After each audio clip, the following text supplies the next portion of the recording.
день, дорогие друзья. Вот Байсангур Джансайл набежал всю эту дистанцию за 11 часов 50 минут.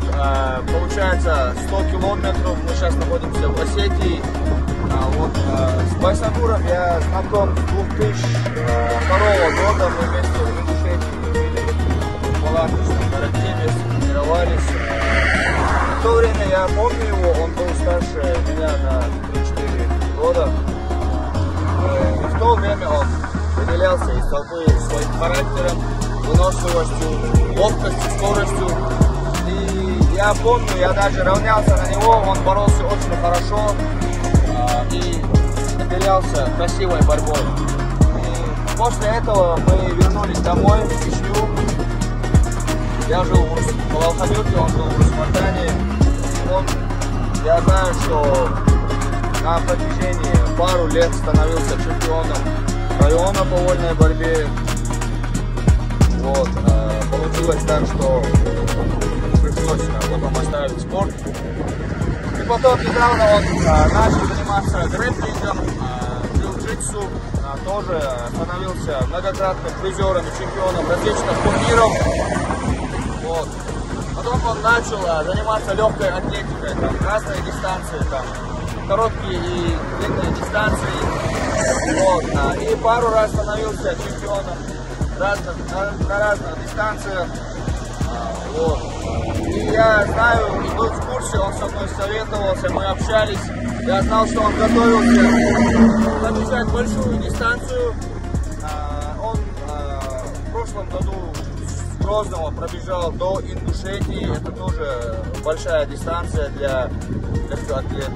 Вот сегодня мы находимся в Осетии, я повторюсь, это, можно сказать, рекорд в таком возрасте, в таком состоянии, где люди опускают руки, становятся обузами. Вот этот парень доказал, что нельзя останавливаться, что надо вести здоровый образ жизни, и он пример многим ребятам в нашей стране. И мы в дальнейшем ему желаем успеха, дальше трудиться. И скажу еще, я знаю, что такой результат не просто достигать. Он день и ночь трудился, он бегал на высотке, там многоэтажные здания, по ступенькам бегал вверх-вниз. Он бегал там ночью, вставал, до Грозного бегал, на беговых дорожках бегал, делал различные там общие физические упражнения, специальные физические упражнения. Соблюдать там дисциплину, вовремя ложиться спать, вставать, все это входит. Это большой труд. Не просто так ты выйдешь из дома и пробежишь такую дистанцию. Алхамдулилlah, он был готов. Я уверен, что он добежал бы и до Нальчика. И думаю, в следующем году Байсангур поставит новый рекорд, добежит до Нальчика.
На часах сколько сейчас?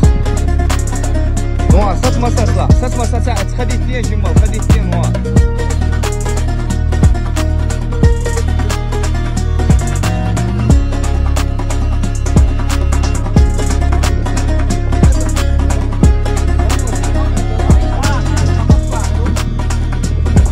Mashallah, mashallah.